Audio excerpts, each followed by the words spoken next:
karena kopi itu secara temporer itu meningkatkan detak jantung, meningkatkan tekanan darah, terus bikin orang itu jadi cemas, gimana ngomongnya, kayak deg-degan gitu kan.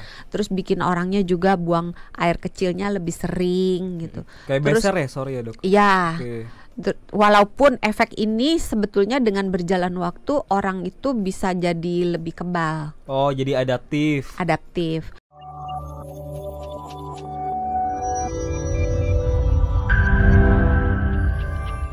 Selamat malam sahabat semua. Memang malam-malam kayak gini jadi rentan untuk ngantuk ya kan. Pasti tertuju langsung ke kopi.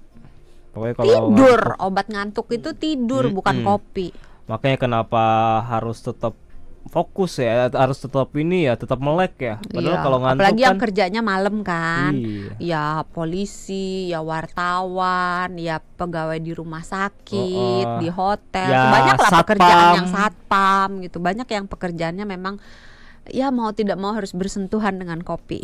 Nah, itu dia. Kadang kalau pagi-pagi juga ngopi ya kan. Untuk beberapa orang termasuk saya iya.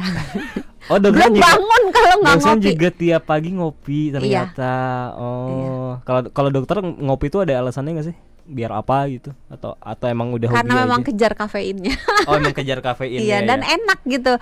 Pagi-pagi duduk gitu kan, terus ngopi anget gitu. Enak rasanya. Tapi kalau dokter prefernya kopi yang pahit ya? Atau enggak? Tergantung mood. Kalau lagi pengen pahit cuman kopi sama air panas aja. Tapi kalau lagi pengen sesuatu yang agak creamy ditambah susu sapi full cream. Kalau dokter bener-bener dijaga ya, kadar kafeinnya itu nggak boleh lebih 400 mg. Sehari ya? doang aku ngopi. Sehari itu enggak, sekali berarti maksudnya? Sekali doang ya. Jadi masih aman banget dong ya. Jauh, iya. Jauh ya, karena batas wajarnya itu 400 sampai 4 mg per 400 mg per hari. Oke. 4 cangkir per 4 hari. cangkir. Iya, kalau diterjemahkan jadi 4 cangkir lah batas paling maksimalnya banget. Tapi kalau lebih dari batas itu, Dok. Misalkan orang ada yang 5 cangkir per hari, efeknya itu bisa langsung kerasa nggak? Sebenarnya ya tergantung, karena orang itu dibagi jadi 3 golongan di dalam hal perkopian. Oh, pertama orang yang tidak bermasalah dengan kopi, dalam arti dia toleransinya terhadap kopi itu sangat luas gitu. Jadi dia bisa ngopi berapa banyak pun, mau segelas 2 gelas, nggak mengganggu, nggak deg-degan, nggak ada gejala apapun, nggak mempengaruhi tidurnya, nggak mempengaruhi apapun, nggak ada pengaruhnya. Itu yang golongan pertama. Golongan yang kedua adalah golongan yang sama sekali nggak bisa minum kopi, sama sekali nggak bisa. Minum seteguk aja udah langsung muncul keluhannya. Iya, asam lambung lah, perutnya sakit lah, kembung, diare, atau pipis terus menerus, deg-degan, apa nggak bisa tidur, macam-macam lah. Itu golongan yang sangat sensitif. Golongan ketiga itu adalah golongan yang di tengah. Bisa sih minum kopi, tapi nggak bisa banyak-banyak. Atau bisa sih minum kopi, tapi nggak bisa, aduh kayaknya jam 2 tuh udah nggak boleh ngopi lagi. Kalau jam 2 ke atas ngopi nih, misalnya jam 3 sore apa jam 5 sore ngopi, udah deh nggak bisa tidur gitu. Nah, tergantung orang yang mana. Kalau yang pertama yang bisa-bisa aja. Nah, kalau misalnya orang yang pertama bisa-bisa aja, biasanya batas amannya itu tuh kan 400 mg per hari. Kalau di atas itu kemungkinan akan muncul gejala-gejala yang tidak terlalu bagus untuk kesehatan, terutama jangka panjang. Jadi bisa bikin, karena kopi itu secara temporer itu meningkatkan detak jantung, meningkatkan tekanan darah, terus bikin orang itu jadi cemas, gimana ngomongnya, kayak deg-degan gitu kan. Terus bikin orangnya juga buang air kecilnya lebih sering gitu. Kayak beser ya, sorry ya dok. Iya. Walaupun efek ini sebetulnya dengan berjalan waktu orang itu bisa jadi lebih kebal. Oh, jadi adaptif. Adaptif.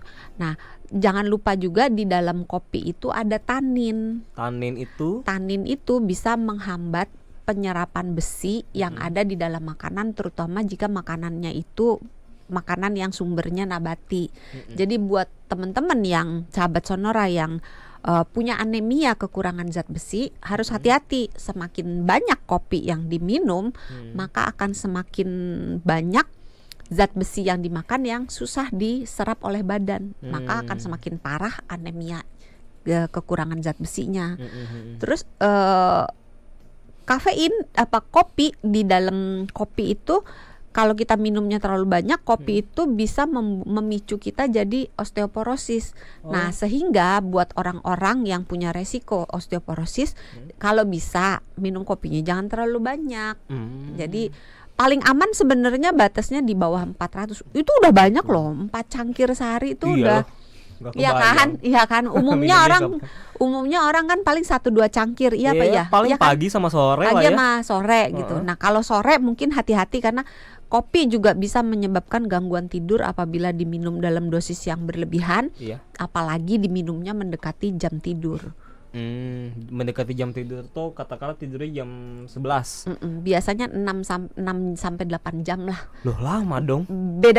Tapi beda-beda karena gini. Kopi itu isinya kan macam-macam ya. Sekitar mungkin ada 1000-an zat di dalam kopi itu. Badan kita itu kalau habis minum kopi kan kopinya dibuang. Ampasnya. Bukan, maksudnya diminum terus kafeinnya, kafestrolnya, antioksidannya segala macamnya itu kan dimetabolisme oleh tubuh kita, dibuang dan dalam tanda kutip dibuang dari tubuh kita melalui buang air kecil, buang air besar gitu. Ada orang yang proses pembuangan itu cepat. Jadi minum sebentar juga udah habis kopinya itu di dalam kafeinnya dan semua tanin segala macam itu udah habis dari dalam badannya. Nah, untuk orang-orang seperti ini semakin cepat dia memetabolisme kopi dari tubuhnya, itu dia semakin tidak bermasalah dengan waktu tidur. Karena masuk ya udah langsung pipis. Cara taunya sebetulnya ya diamati. Ya, diamati ya kalau misalkan minum kopi terus susah tidur gitu kan. Pipis berarti aman ya sebenarnya ya. Bukan pipisnya tapi lebih ke efek lainnya gitu. Apakah dia deg-degan enggak, terus dia susah tidur enggak, terus ada gangguan lambung enggak gitu. Jadi itu panjang ya ternyata ya, 6 jam.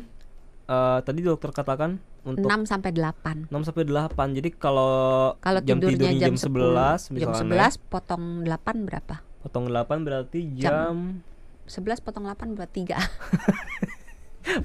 pada nggak pintar matematika semuanya. Mas Hosi aja ngitungnya pakai kalkulator itu. Jam 3 sore. Oh iya, jam 3. Wah, lama dong berarti ya. Saya pikir tuh mendekati jam tidur kayak misalkan saya tidur jam 11, berarti mungkin jam 9 malam. Enggak.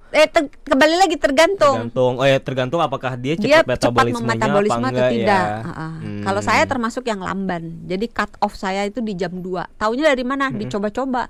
Jadi kalau minum kopi jam 5, malamnya enggak bisa tidur. Berarti enggak bisa nih minum kopi jam 5 gitu. Dicobanya dengan cara minum kopi. Ini antara pipis atau deg-degannya berapa lama nih gitu kan. Kalau lama berarti mungkin metabolismenya lambat gitu ya.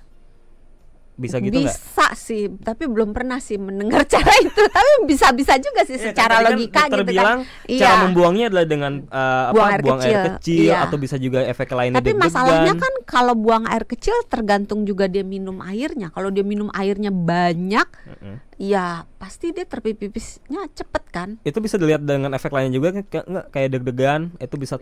Itu mungkin lebih lebih akurat ya. Lebih akurat. Itu juga salah satu cara tubuh metabolisme si kafein itu dengan outputnya deg-degan.